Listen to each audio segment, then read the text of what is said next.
สบายดีท่านผู้ชมที่เคารพทุกท่านตกมาปี 2026 นี้ถือว่าเป็นปีแห่งการเปลี่ยนแปลงของประเทศลาวก็ว่าได้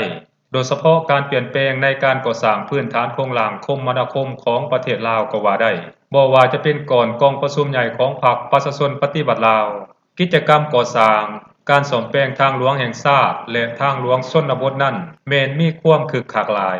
ถนนหลายสายได้รับการฟื้นฟูบ่ว่าจะเป็นภาคเหนือและภาคใต้ต่างก็ได้รับการจัดตั้งปฏิบัติไปตามๆกันหลังจากกองประชุมใหญ่ของพรรคประชาชนปฏิบัติลาวสำเร็จแล้วรัฐมนตรีกระทรวงคมนาคมขนส่งก็ได้ออกมาประกาศให้สังคมรับรู้ว่าโดยท่านได้กล่าวว่ารัฐบาลลาวของพวกเฮานั้นจะศึกษาความเป็นไปได้ในโครงการก่อสร้างทางรถไฟแต่นครหลวงเวียงจันทน์หาปากเซคุณเขียวก่อสร้างโครงการรถไฟเวียงจันทน์หาท่าเรือวุ้งอานของเวียดนามเร่งรัดโครงการก่อสร้างทางด่วนเวียงจันทน์ฮานอยเป็นต้นนอกจากนี้ก็ยังมีการก่อสร้างเส้นทางสายหลักสายอื่นๆนำอีกด้วยทั้งนี้ก็เพื่อเป็นการเปลี่ยนประเทศลาวจากประเทศที่บ่มีทางออกสู่ทะเลหรือประเทศแล่นเลาะให้กลายมาเป็นประเทศแล่นลิงหรือบริการทางผ่านให้ได้การสร้างประเทศลาวของพวกเฮาให้กลายเป็นศูนย์กลางการบริการคมนาคมขนส่งนั้นจะเฮ็ดให้ประเทศลาวของพวกเฮามีแหล่งรายรับแห่งใหม่ที่ถาวรและยืนยงนำอีกด้วยท่านผู้ชม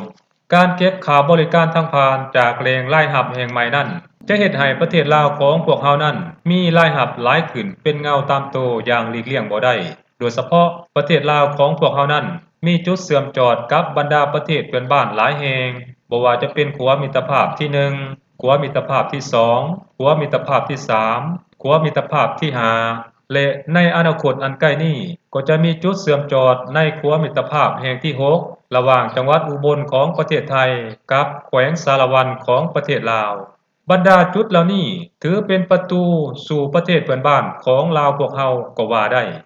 การพัฒนาพื้นฐานโครงหลังทางด้านการคมนาคมและการเป็นประตูสู่ประเทศเพื่อนบ้านนั้นมันจะเฮ็ดให้ประเทศลาวของพวกเฮากลายเป็นประเทศสิงคโปร์2ในอนาคตอย่างหลีกเลี่ยงบ่ได้ท่านผู้ชมความสำเร็จของโครงการก่อสร้างทางรถไฟลาวจีนนั้นมันได้พิสูจน์ให้พวกเฮาเห็นแล้วว่ามันสามารถกระตุ้นการพัฒนาประเทศลาวของพวกเฮาได้หลายเพียงใดประเทศลาวของพวกเฮานั้นเป็นประเทศที่โชคดีที่ตั้งอยู่ใจกลางและเป็นทางผ่านของบรรดาประเทศเพื่อนบ้านไปสู่ประเทศจีนพอดีท่านผู้ชมเพราะฉะนั้นจะเฮ็ดแนวใดที่จะสามารถหมุนใช้ท่าแห่งเหล่านี้เข้าในการพัฒนาประเทศชาติของพวกเฮาให้ได้นั้นอันนี้พวกเฮาทุกคนต้องหาทางคิดนำกันและข้าพเจ้าเองก็คิดว่ามันคงหนีบ่พ้นกับการพัฒนาพื้นฐานโครงหลังทางด้านการคมนาคมนั่นเองท่านผู้ชมการขยายพื้นฐานโครงหลังทางด้านการคมนาคมนั้นบ่เพียงแต่จะเปลี่ยนประเทศลาวให้กลายเป็นประเทศแล่นลิงเท่านั้นแต่มันยังจะสวยสุกยู่การพัฒนาในคงเขตอื่นๆนำอีกบ่ว่าจะเป็นการท่องเที่ยวส่งเสริมบรรยากาศการลงทุนและการขนส่งสินค้าผ่านแดนสิ่งเหล่านี้ล้วนแล้วแต่เป็นผลประโยชน์ที่ประเทศลาวของพวกเฮาจะได้รับทั้งนั้นท่านผู้ชมเพราะฉะนั้นจึงมีคำสุภาษิตหรือคำพังเพยที่มักกล่าวไว้ว่าเส้นทางคือสายเลือดอันนี้คือคำกล่าวอ้างที่ถูกต้องที่สุดนั่นเองท่านผู้ชมสบายดี